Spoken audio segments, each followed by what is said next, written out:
Boa noite a todos. Novo estudo que estamos iniciando nesse momento. O último capítulo do livro Consciência Espírita, que trata da experiência de um trabalhador espírita que se afastou do propósito existencial. Vamos para a nossa introdução com um comentário de uma passagem, de uma mensagem do Espírito Emmanuel, extraída do livro Cartas Universais e Apocalipse, primeira carta de Pedro, capítulo 4, versículo 8, separamos esse trecho do comentário de Emmanuel.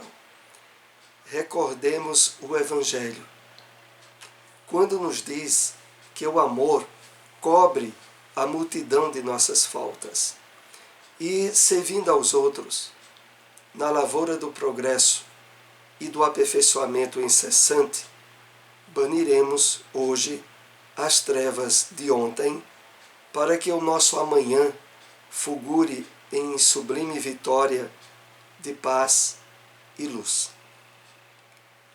Vamos aqui para algumas considerações e prepararmos-nos para o estudo do tema desta noite.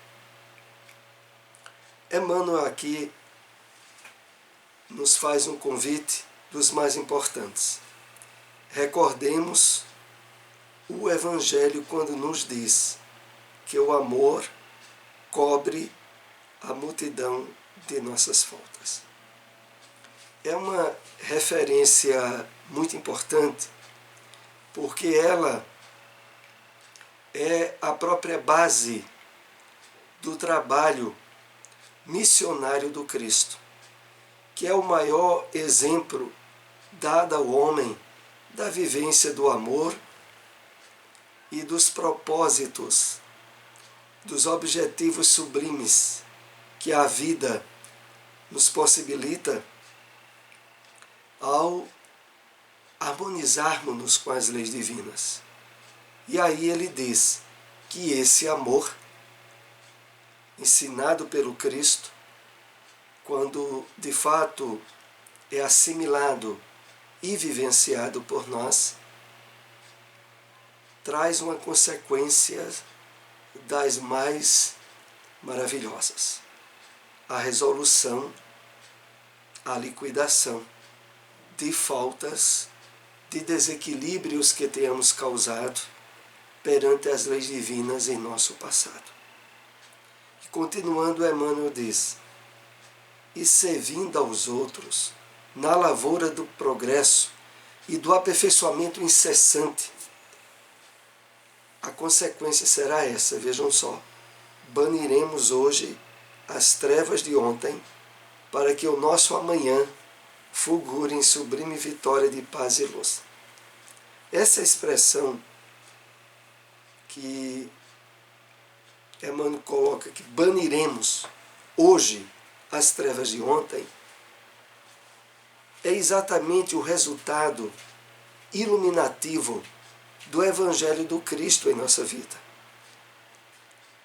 Desfazer essas trevas é algo que só vai se realizando de fato ao possibilitarmos que o Evangelho, os ensinos do Cristo, exerçam a transformação no nosso pensamento, na nossa maneira de sentir e de viver. E a consequência final desse trabalho, Emmanuel disse, para que o amanhã fulgure em sublime vitória de paz e luz. No dia presente em que estamos, é o dia do esforço renovador. É a oportunidade de facultarmos a iluminação íntima de nosso passado pelo Evangelho do Cristo.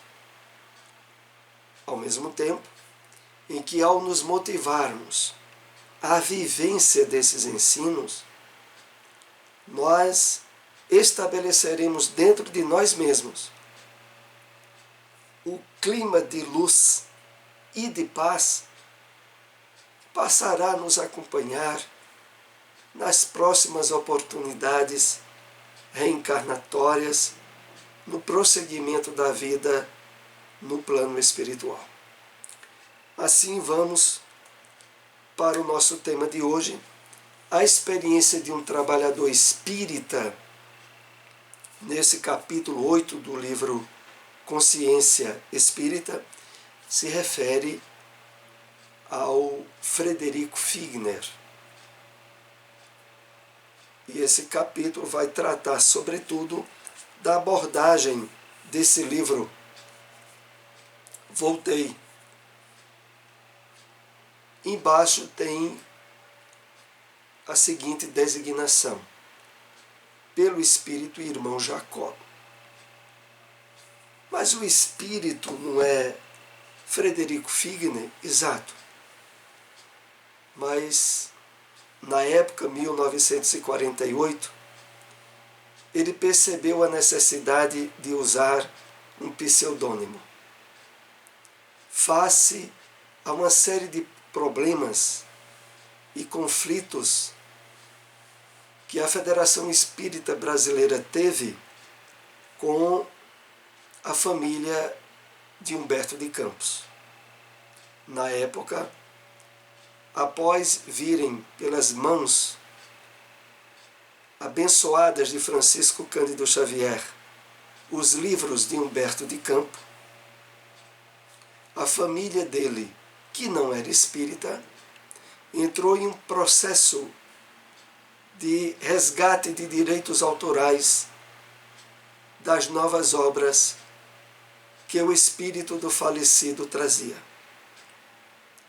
Na época, foi uma grande celeuma. Causou impacto no movimento espírita.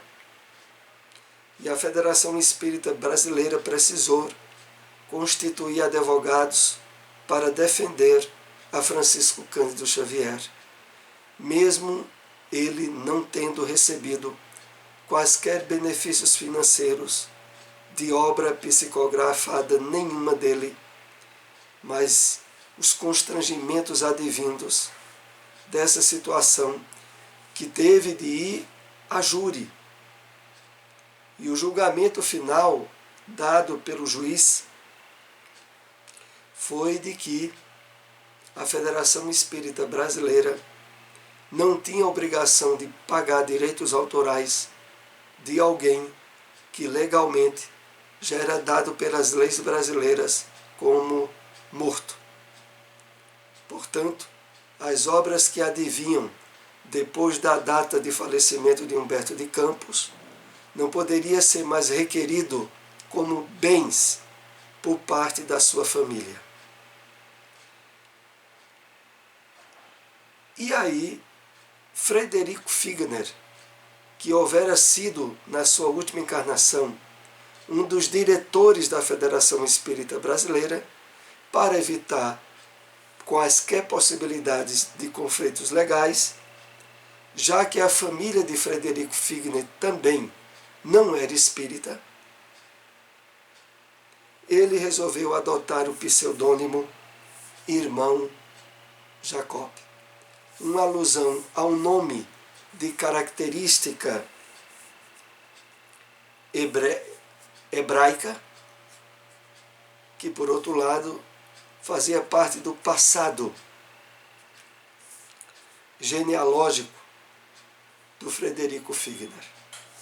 Vamos então para os primeiros slides desse nosso estudo de hoje, que vai retratar partes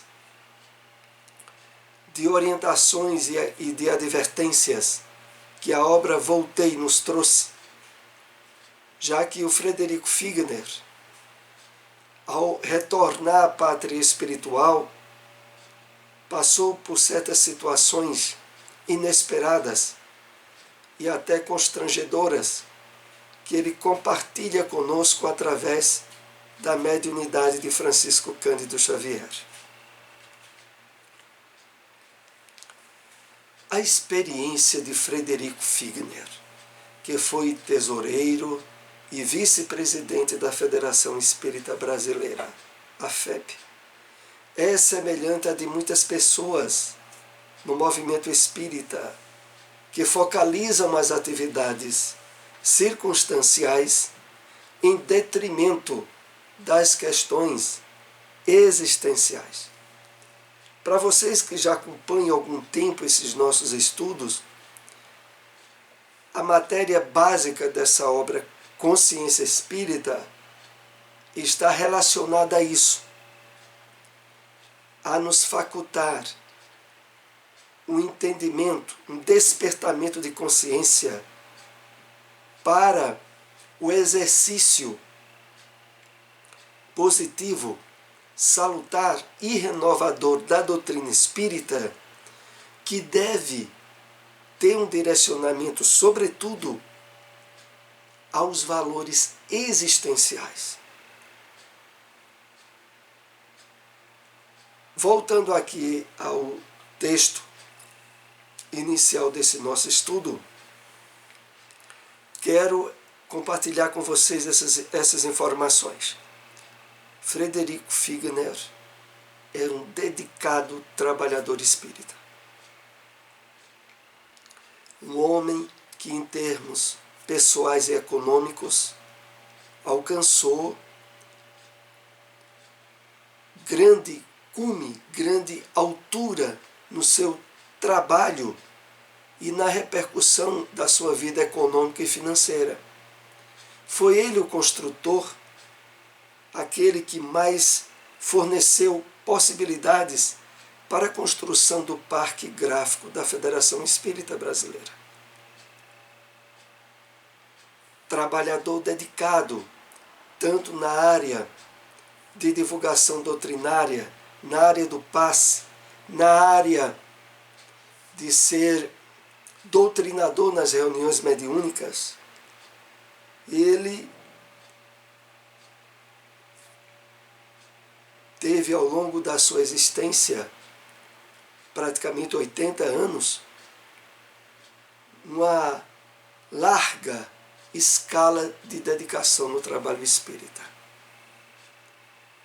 Mas na obra Voltei, ele nos faz ciente de que esse trabalho dele esteve muito voltado para o movimento fora, sem que ele tivesse trabalhado os valores espíritas de uma forma mais eficaz para dentro dele. Não é que ele tenha tido uma vida comportamental desequilibrada ou imoral, de forma nenhuma. Mas a questão que causou muita surpresa e muitos incômodos para ele ao retornar à pátria espiritual foi certo desassossego íntimo por ter percebido que aquilo que era muito importante ele ter trabalhado dentro dele, ele esteve tão voltado ao trabalho fora que prejudicou. Então, como diz aqui o título, focalizado nas atividades circunstanciais, como, por exemplo, ser o doutrinador, ser um diretor da Federação Espírita Brasileira, ser um trabalhador ativo em ajudar outros.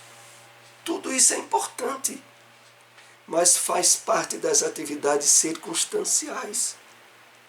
A atividade principal da doutrina espírita é no nosso íntimo, é em nos plenificar, é nos libertar dos enganos da matéria, das ilusões do corpo e do despertamento da consciência para usufruir, desde a encarnação, os benefícios do Evangelho do Cristo.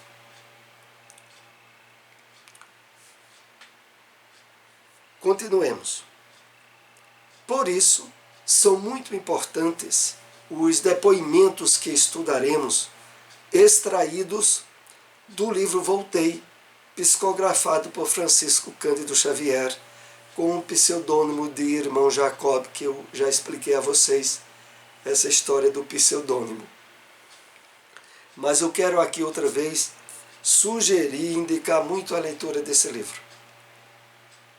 É um livro que, ao mesmo tempo, tem um conteúdo profundo e uma linguagem bem fácil de assimilação.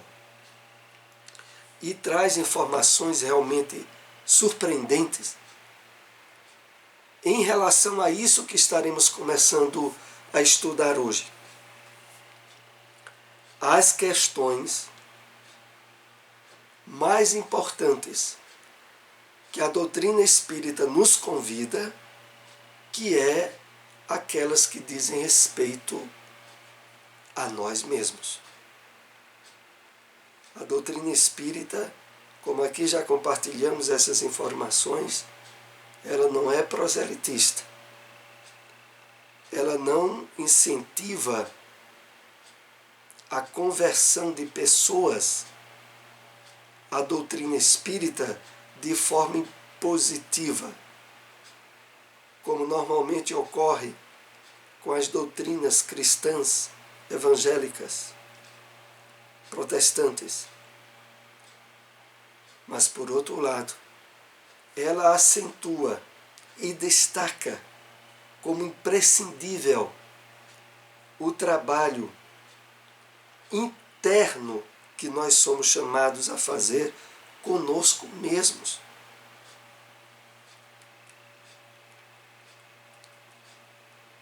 E logo na introdução do livro Voltei, Frederico Figner diz: ó, meus amigos do Espiritismo, não se acreditem quitados com a lei por haverem atendido a pequenos deveres de solidariedade humana. O Espiritismo é também a necessidade de nos espiritualizarmos para as esferas superiores. Frederico Figner se refere ao trabalho que devemos realizar durante a encarnação. Essa necessidade de nos espiritualizarmos para as esferas superiores não é quando desencarnarmos, não. É agora. É durante a encarnação. É aproveitando a fé racional, lógica, positivada para nós pela doutrina espírita, exercendo todo um trabalho de transformação íntima e de despertamento espiritual agora, durante a encarnação. E para isso ele adverte também: não se acreditem quitados com a lei por haverem atendido a pequeninos deveres da solidariedade humana. E ele, meus amigos, tem todo o direito de dizer isso a nós. Porque em termos de trabalhos de solidariedade humana, Frederico Figner fez muito. Trabalhou intensamente.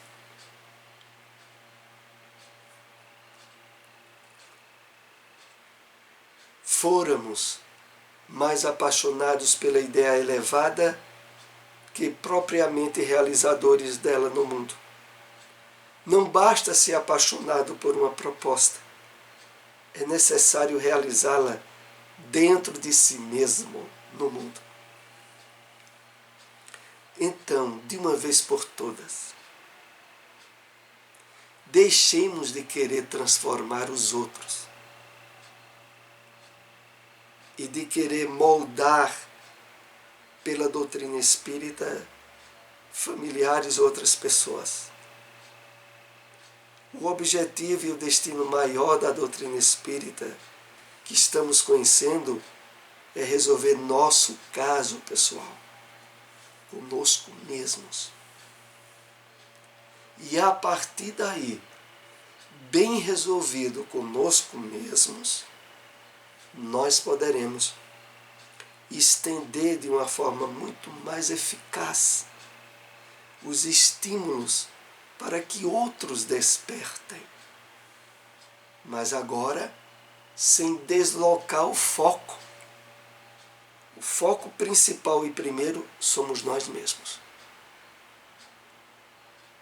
E isso deve ser para nós a maior bênção. É curioso quando, amparados pelo conhecimento da doutrina espírita, eu digo curioso para não usar outra palavra, nós queremos melhorar os outros e o mundo aí fora. E damos pouca atenção à melhora que devemos fazer dentro de nós mesmos. Mas a doutrina espírita nisso não engana ninguém. Não engana ninguém, ela deixa bem claro que o objetivo maior é do autoconhecimento, da autoiluminação, do burilamento íntimo, do trabalho de superação das imperfeições que trazemos do passado, da conquista de virtudes que fortaleça nosso presente. Então aqui no texto diz: fôramos mais apaixonados pela ideia elevada que propriamente realizadoras dela no mundo. Então tem muitos espíritas entusiasmados com a doutrina espírita, mas não para aplicar ela a ele mesmo. Eis o problema. Como o Dr. Bezerra diz, o grande compromisso é conquistar a si mesmo no supremo bem ao próximo. O bem ao próximo é o meio, mas o objetivo primordial é a transformação moral de nós mesmos. Então, todas as atividades que realizamos na área da caridade, caridade da palavra, caridade do auxílio, caridade material, todas as nossas ações do bem ao próximo são atividades meio. Mas o objetivo primordial deverá ser a transformação moral de nós mesmos. É preciso que, ao estarmos envolvidos nas atividades do bem, trabalhemos em nós a consciência dessas atividades em termos de espiritualização, de iluminação íntima em nós. De estarmos agora com essas ações abertos de forma significativa ao auxílio dos benfeitores espirituais, às advertências da nossa consciência para o melhor burilamento íntimo. Porque é aí onde a finalidade maior da doutrina vai se verificar. Eu não providenciar a luz para mim mesmo, conduzir a muitos desencarnados à fonte sublime das claridades evangélicas, mas esquecera as próprias necessidades. Reconhecia a opacidade de minha alma. Vamos esclarecer um pouco algumas coisas desse texto.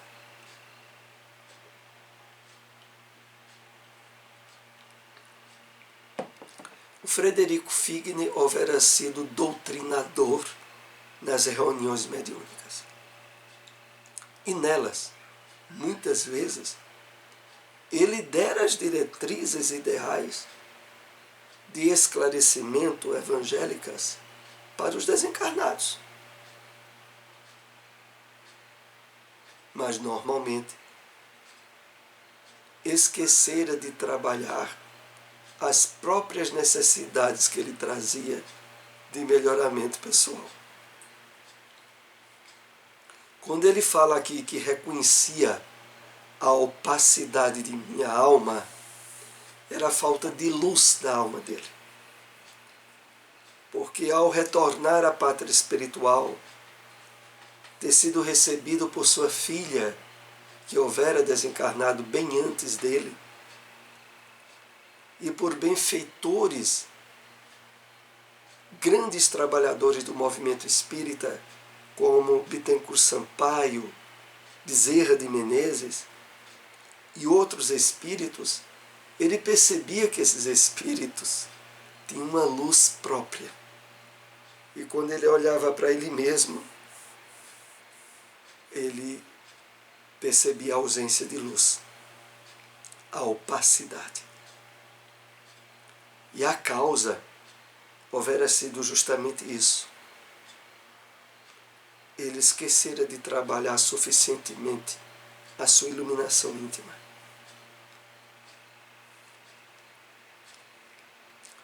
Frederico Figner fala da autoiluminação. O trabalho com o próximo é apenas meio, instrumento. Mas a sua consciência está inquieta por não ter cumprido o propósito existencial. E aqui entendamos bem, o propósito existencial que o Frederico Figner percebia não ter cumprido era aquele que serve de lição para cada um de nós. E qual era? Ora, tendo se estendido tanto no trabalho de socorro ao próximo, era natural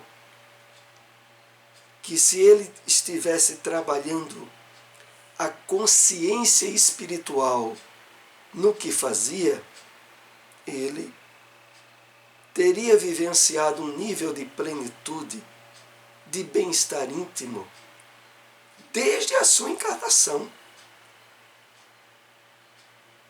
E é por isso que batemos muitas vezes nessa tecla. É necessário, com relativa frequência, nós perguntarmos a nós mesmos: como eu estou, espiritualmente falando? Independente de situação financeira, independente de situação afetiva, independente de pandemia de coronavírus, independente de qualquer fator externo, como eu estou. É esse o grande ponto. Porque se já estivermos envolvidos no trabalho espírita, se já temos relativo conhecimento da doutrina, é para estarmos vivenciando um certo estado de plenitude e de bem-estar íntimo frequentemente.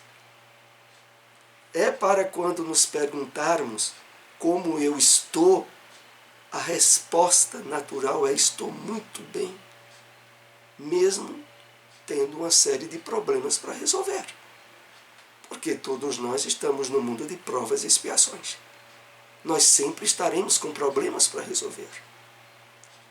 Mas o que não é possível, ou o que a espiritualidade benfeitora não espera de nós, é que estejamos ansiosos, estressados, perturbados, face os problemas da vida no mundo de provas e expiações. Isso a espiritualidade espera que não estejamos assim.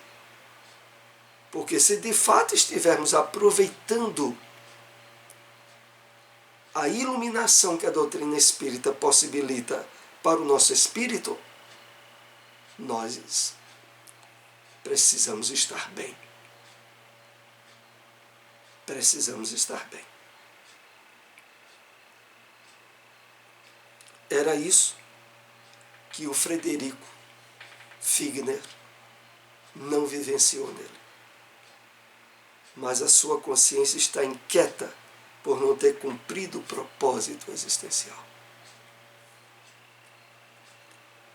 cercado de pessoas amigas, isso no plano espiritual, não se sentia bem consigo mesmo.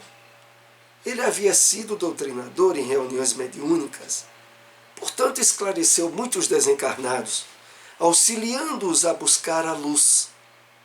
Mas ele próprio deixara esse exercício de lado.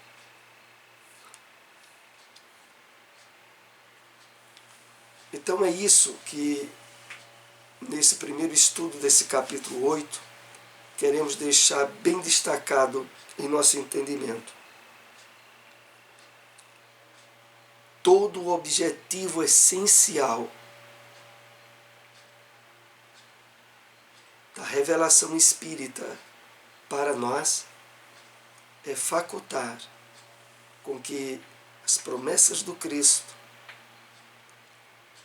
se estabeleçam e se planifiquem em nosso íntimo. Promessas como: eu vim para que tenhas vida e vida em abundância,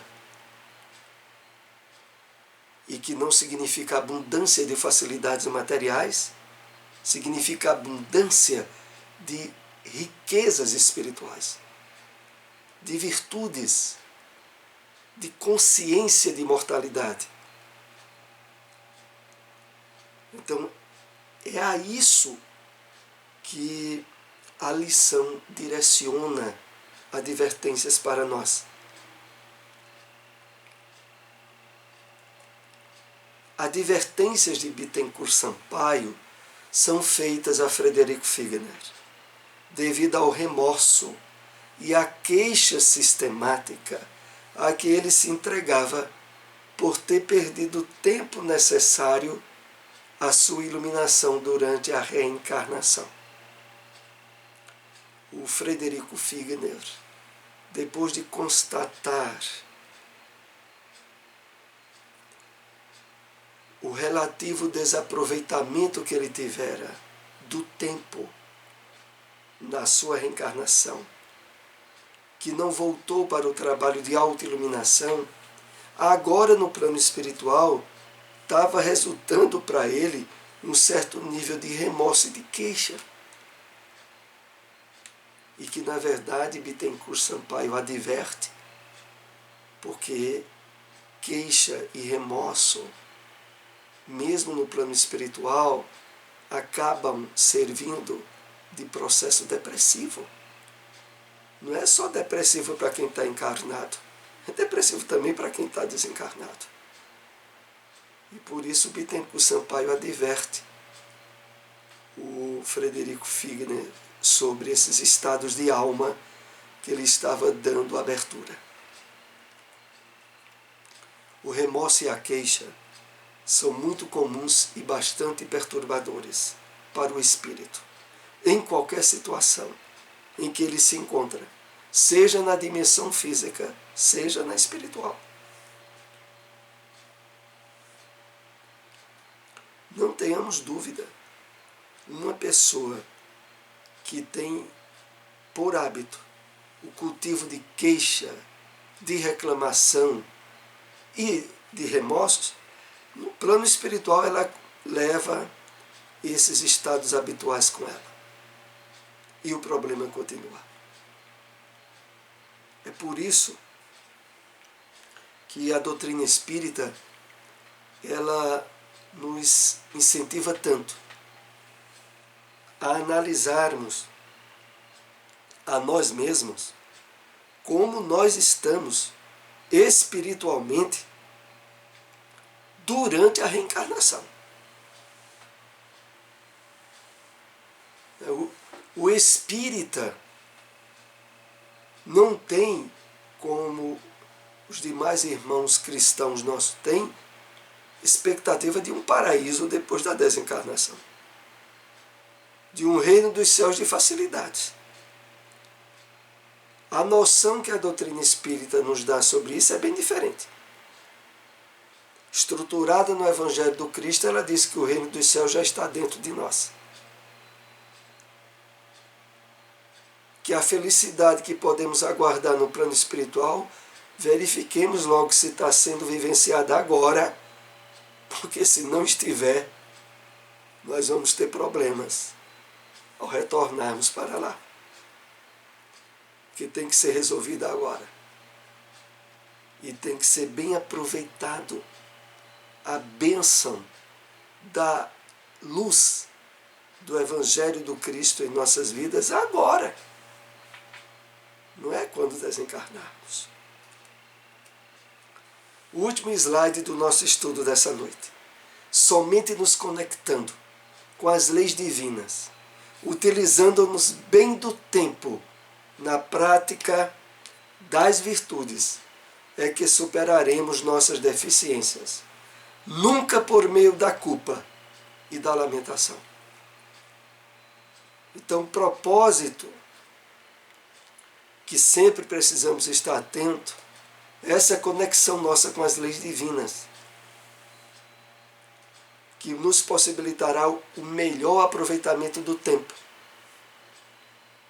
na aquisição de virtudes. Esse tema ainda continuará no nosso próximo estudo. O vídeo depois ficará disponibilizado no nosso canal no YouTube. Agradeço a todos que possam compartilhar essas informações. Uma boa noite.